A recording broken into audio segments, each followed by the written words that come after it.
This video is my picks for the best games of 2019. Now, before I go into this list, I want to make sure that you guys know that this is the limited number of games that I have played. I don't play hundreds of games, so I'm not going to be featuring probably a lot of games that you know about or have played in 2019. But this is among the games that I have tried out or played this past year. And some of them might actually even be older games and came out in 2018. But this is just a quick rundown and list, and it's basically three categories. The first one is tabletop miniature skirmish games, and then the second category is dungeon crawls, and then my last category is Euro games, resource management games. So let's go ahead and dive into tabletop miniature war games or skirmish games. And I tried out a number of different games this year.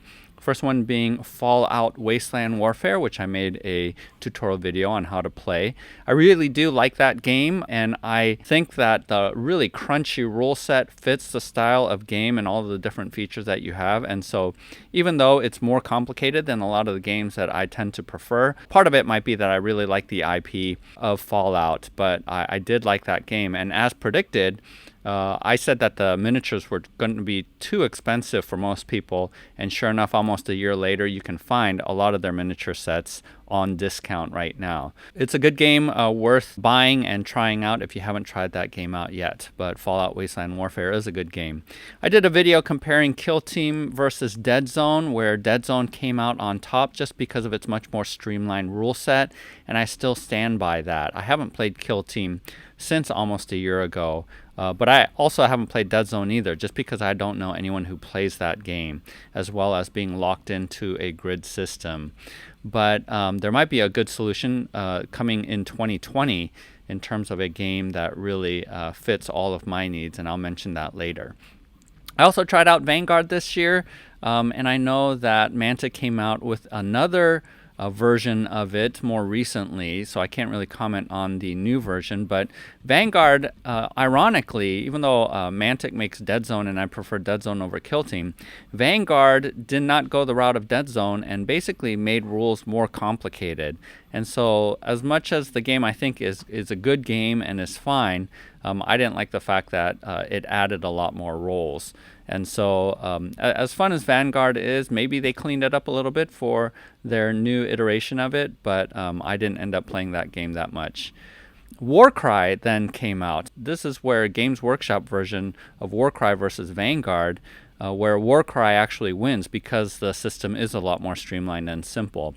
And I was worried a little bit that it might be too simple, but after playing it, I actually think it's the right amount of rules and strategy. And the thing that I really like about it is that it has a campaign system, and there really are sort of narratives and stories that come out of the gameplay, because there's some epic moments that occur during the game. And so I really like Warcry a lot. It's probably one of my favorite rule sets from Games Workshop, and I played that quite a bit. I haven't added all of the expansions to it or anything like that, except for one book, although we haven't incorporated that into our gameplay yet.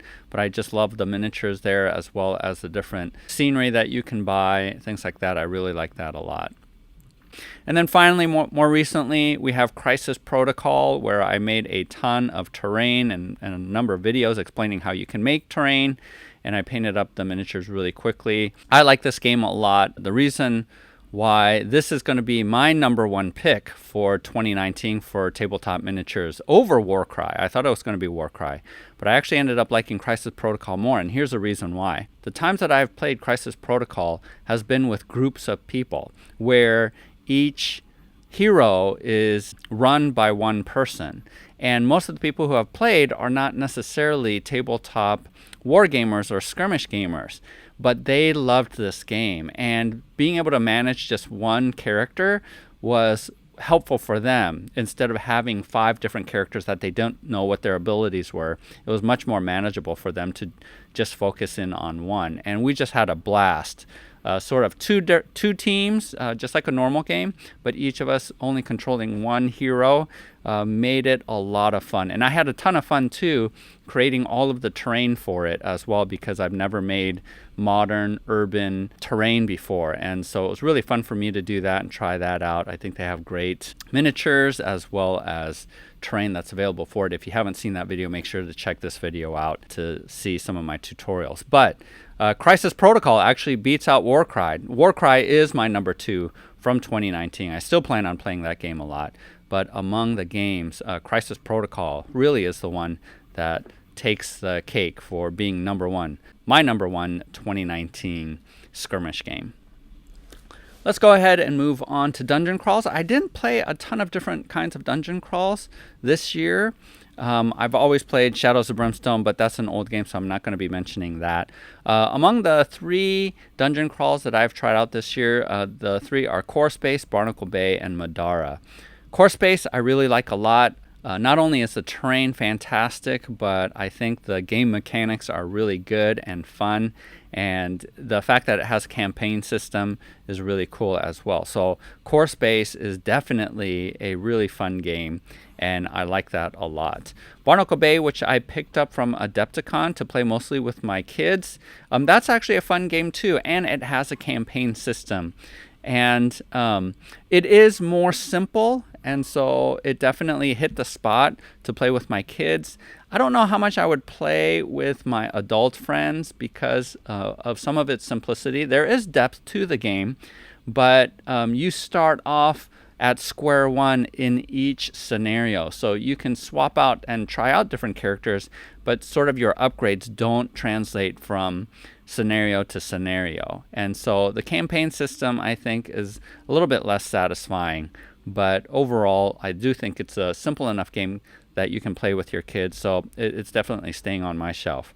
But my number 1 dungeon crawl for this year is Madara. If you've been watching some of my videos, you know that I made a 3D board. Check that out here. And invested a lot of time and energy in updating all of the cards and rules to 1.1.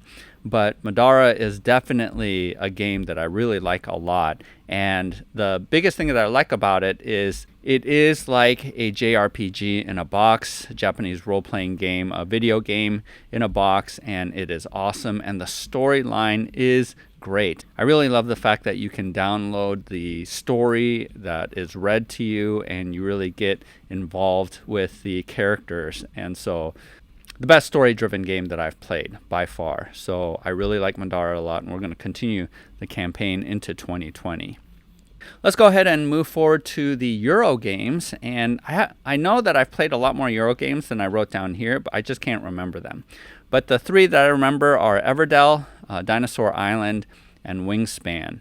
Everdell is a game that I picked up from Gen Con just because it looks so awesome.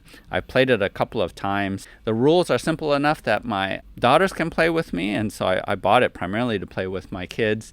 I've played it a couple of times with my adult friends as well, and even though the rules themselves are pretty simple and the mechanics are simple, there is a lot of strategy to the game. So it is resource management, it is resource collecting, and you do have meeples that you're placing on the board. But how you're choosing which cards to collect to create your city and how to make those synergize, it is pretty complicated. And so I am surprisingly thankful that the game has more depth to it than I thought it was going to.